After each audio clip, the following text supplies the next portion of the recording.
Hi guys, what's up? My name is Ashlyn Burns, in case you don't know me. And yes, I'm in a new little setup thing. I actually got some real lighting and I decided to move my setup backwards a little bit. But I hope you guys are all enjoying your Corona-cation. But I spent mine a little bit more differently, I guess, than you guys, because I started my Corona-cation off with getting spinal surgery. And now that I think of it, so many things went wrong.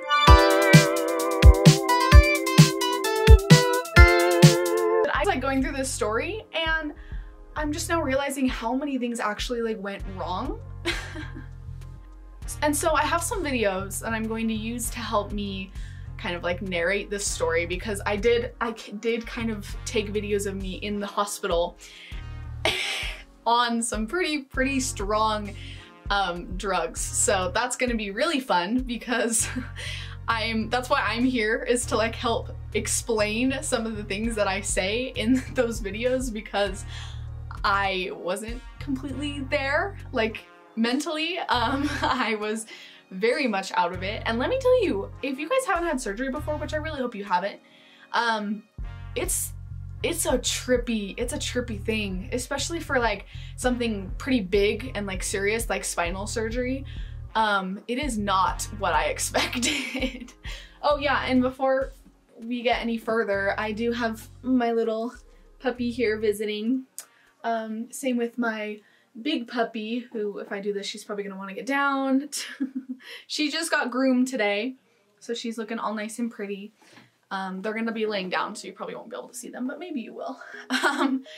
So let's start from the beginning. So it has been, let's see, I got my surgery on Friday, March 20th. So the reason I took so long filming this is because this is the first thing that went wrong. When they did my surgery, I don't know how, but they kind of like just wrecked the back of my mouth and my throat, like when they did the intubation. And supposedly they're supposed to like lube it all up and like get it all slippery and just, it's supposed to slide down in there, but I don't know what went on because I was unconscious. But when they did mine, it doesn't feel too hot now. Like, I genuinely couldn't talk for the first couple of days. I just got this like mouthwash stuff prescribed to me that's like supposed to, it numbs my whole entire mouth. So, I mean, it helps because it doesn't hurt anymore, but like, I'm also like drooling as I'm sitting, not as I'm sitting here because it's worn off by now, but, on Friday, I went to the hospital around like, I don't know, I think we had to be there at like 1-ish. And we got there, they had us go through the ER because of this whole Corona thing. And luckily there wasn't any, I think there had only been like 10 or so cases in my state. I'm not quite sure though. Yeah, don't quote me on that, I'm probably super wrong, but I just know that it wasn't like huge. And so so we had to go through the ER and they had to screen us for like the coronavirus. And then we went to the lab to take a pregnancy test to make sure I wasn't pregnant, even though I hadn't eaten or drank. Wow, I cannot speak English today. Even though I hadn't eaten or drank anything for the last like 12 hours. So I genuinely, I was like, I don't know how you guys expect me to pee in a cup, but I did, and I'm not pregnant.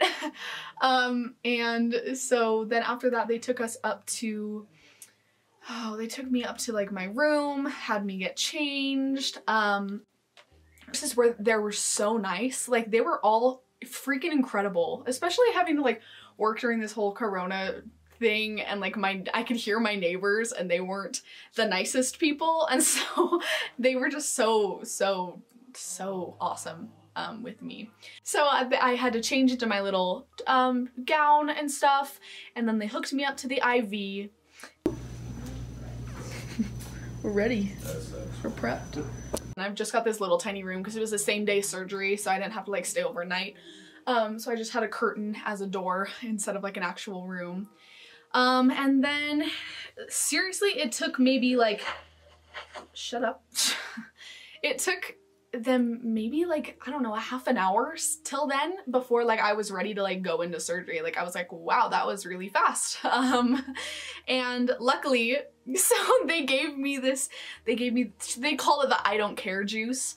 And I honestly have no idea what it was. They just gave it to me to like chill me out before actually rolling me back there, because I'm like genuinely positive that if they had rolled me back there without giving me anything, then I would have like freaked out. I'm weeping.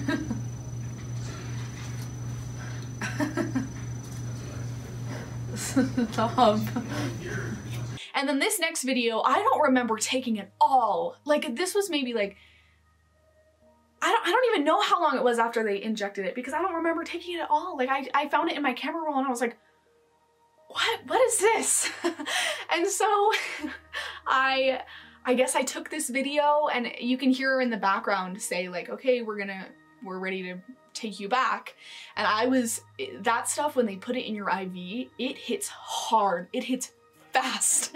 Like as soon as I hit it, I just felt like I was like falling almost, and I could feel it like in my, this sounds so weird, but I could feel it in my face. And so that's why in the second video, I do this, I go, because I could feel it in my face, and I was like stoned from then out. So all of her stuff will be safe here. Okay, so, any questions? Any questions, Stoner? Any questions? Glad we're finally here. Okay, yeah. Okay, we'll take so fast. A ride in your bed and get you off to sleep. So they wheeled me back, and then the next thing I remember was waking up in the back of this like recovery room thing. I remember going in there, and I remember, oh, I don't remember walking there. I kind of remember Kurt turning a corner. You didn't walk, you were in bed. No, I know, going there. And then I remember them putting a mask on me and saying, here's a little bit of oxygen. And I remember kind of sitting there, and then all of a sudden I was out. Like, they lied to me. They said it was oxygen, but it wasn't. And then I woke up after what felt like just a nap, and my back kind of hurt, and so she gave me some, what was it, fentanyl, she said. And then my leg hurt because I'd just been laying on my back for too long. Oh yeah, and I remember being so convinced that like something was wrong with my hip. Like I would not stop telling the nurse. I was like, my hip just really hurts. Like my hip is hurting so bad. And she's like, your hip? Like why is your, what do you mean? And so she would like she kept having to like readjust me, and like, because she thought maybe it was the way I was laying. And turns out later, when I was like more there, it turns out it was actually my incision, because my incision, here, I'm just gonna show y'all. Oh, gotta be taller. Woo!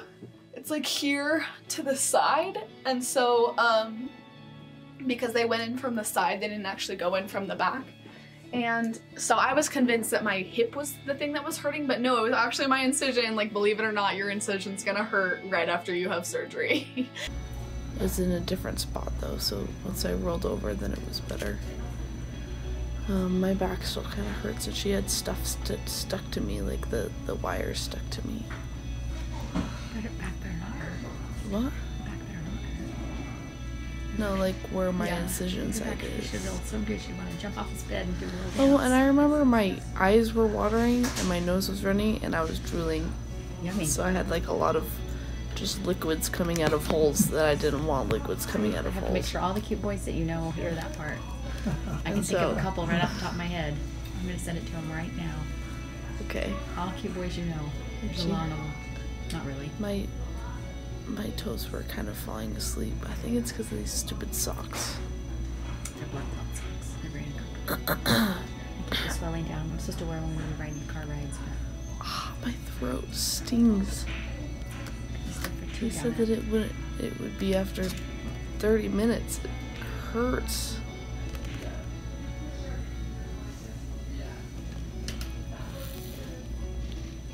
Then I like took a nap for like another hour maybe, and this is before everything starts going wrong. So the worst part about it was honestly the recovery.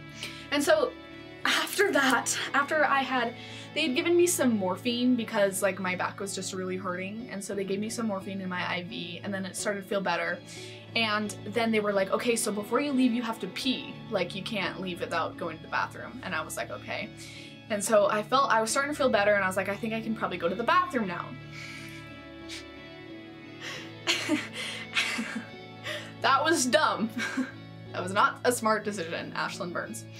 And because as soon as I stood up and I went to the bathroom, and like the nurse came with me, and she like hung up my little IV bag, and like she was like, okay, when you're done you have to pull on this little rope thing, like whether you can, like, because some people can't go after surgery, so we might have to like give you like okay, I'm not gonna tell you what she said that they might have to do, but it's because it's TMI.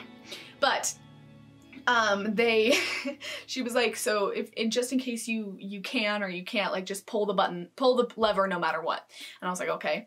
And so I tried to go to the bathroom, and all of a sudden I start feeling like super lightheaded, and like my ears start ringing, and I was feeling like super nauseous, and I was like, okay, if I'm gonna throw up and or pass out, I have to stand up because I cannot be rescued off of the toilet. That would be like humiliating and really embarrassing, and so I have to at least be standing up, like I have to at least get up on my 2 feet. And so I go to stand up, and my body was like, funny joke, you're not standing up, you're gonna pass out now. And so I turned and I fell back against the toilet again. I pulled the lever, and the lady took her time coming. Like I could hear the alarm ringing, and I'm still like the world is spinning, and I'm convinced that I'm gonna die. And so she comes back in, and she's like, are you okay? Like, could you go? And I was like, no, I'm gonna pass out. Like I didn't have time to even try because I'm gonna pass out. And so she's like, okay, I'm gonna go get a wheelchair, like I'll be right back. We're gonna wheel you back to your room, and we're gonna give you some nausea medicine. I was like, okay. And so she goes, she leaves, another nurse comes back to like make sure I don't fall into the toilet. I'm still like, it's just getting worse and worse and worse progressively, and I'm convinced that like I honestly at this point I was like thinking, please just let me pass out. Like it would be better than having to deal with this. And so I'm sitting there, and she comes back with the wheelchair, and she lifts me up to sit back in the wheelchair, and my legs give out from under me, and so she had to like carry me into the wheelchair, and I couldn't, it was so bad that I couldn't even open my eyes. Like I was just sitting like this with my eyes closed as they wheeled me back to my room, and they had to like pick me up and put me back into my bed. And I remember it being so like black and white. Like one minute I was fine, the next minute I was like, I had cold sweat so bad that I could feel like sweat running down my back. Like it was the weirdest thing ever. Okay. So joys of almost passing out. Yeah, so I had morphine, and then I went to go to the bathroom because I have to pee before I leave. And I started to feel sick, and I started to feel lightheaded, and all of a sudden I had to pull the little string and get rescued off the toilet because I was 100% sure that I would pass out. And let me tell you, that is the worst feeling ever. That is the worst feeling ever. Like I couldn't even open my eyes because I knew if I did I would just drop. So I had to be wheeled back in a wheelchair, and the poor nurses had to rescue me off the toilet. So, and now I'm sitting here, I got some nausea medicine.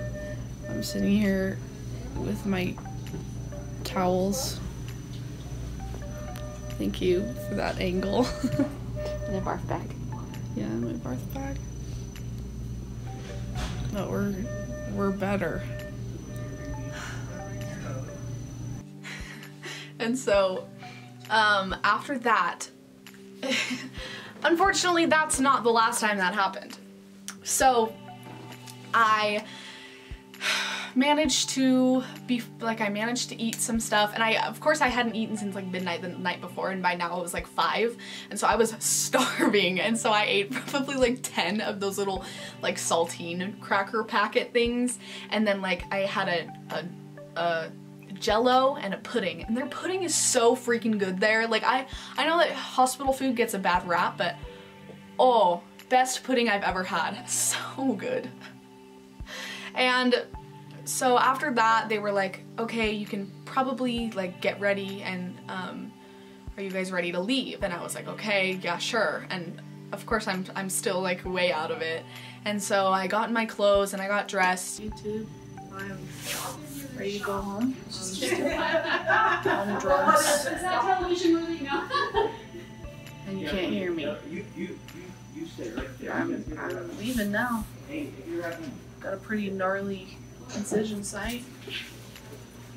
Y'all don't want to see that. Yeah. I'll see you at home.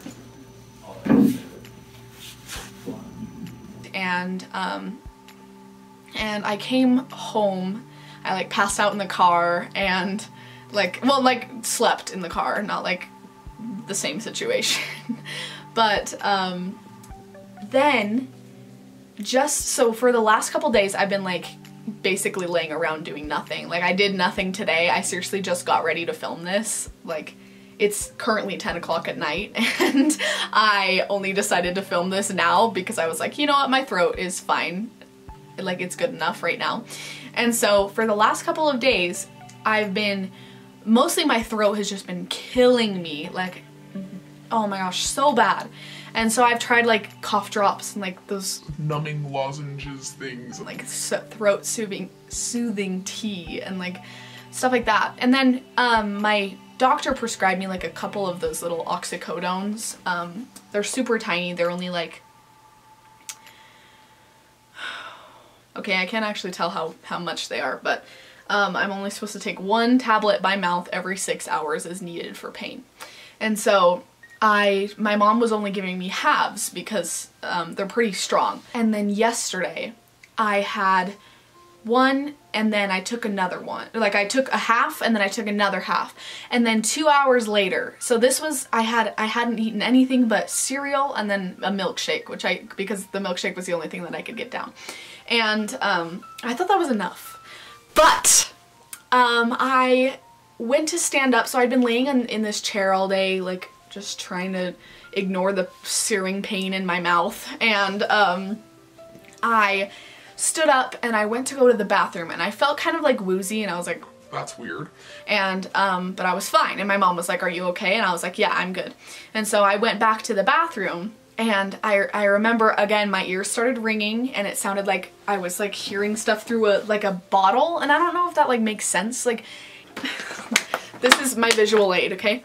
It sounded like this. Like if all my sounds were kind of like this. So it was like muffled almost. And thank you. So I go to the bathroom and I'm kind of sitting there and my ears are starting to ring, and I was like, okay, this doesn't feel good. Like but all I need to do is just get back to the chair. Like that's all I need to do is get back to the chair. And so I stood up again. I don't know why I always pass out on the toilet, but I stood up off of the toilet. I managed to flush, and then I remember like it was like when you stand up too fast and like iron, like when you have like low iron and your eyes like go black. And it was like that, except I stood up and I thought that my eyes were closed, but I honestly have no idea if they were or not. And so my vision kind of went black, and then I felt like a jerk in my body, and like I felt kind of like jostled almost. And then I opened my eyes because, okay, I guess they were closed.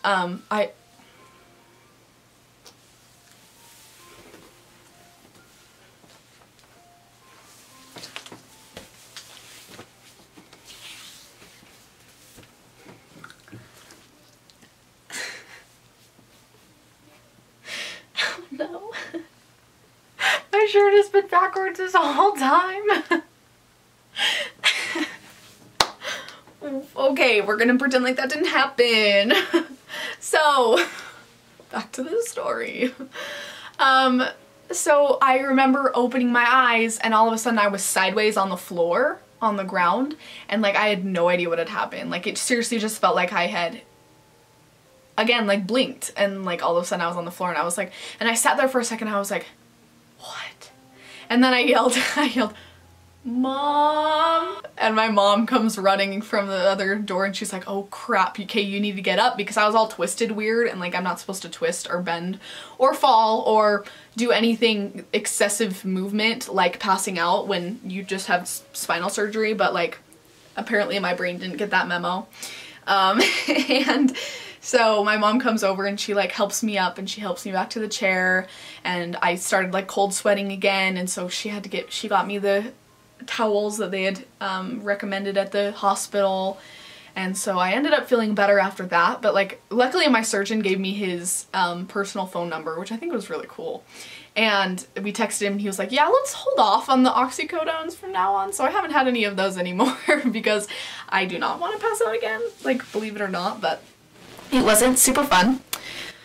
But yeah, so far other than that, it was a pretty like, other than passing out twice, which I have never done and I don't really want to do ever again, that is kind of what it was like getting spinal surgery during this coronavirus outbreak.